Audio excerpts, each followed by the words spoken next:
In this video, I'll show you how to use the parking brake of your Acura MDX second generation.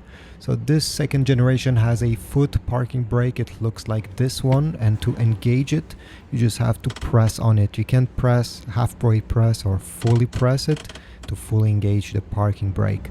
Now to release it, it's very easy. Right above it, okay, you're gonna notice there is a latch. Let me show you on the dashboard. Okay, so right over here, if you go above, there's a latch with a P on it.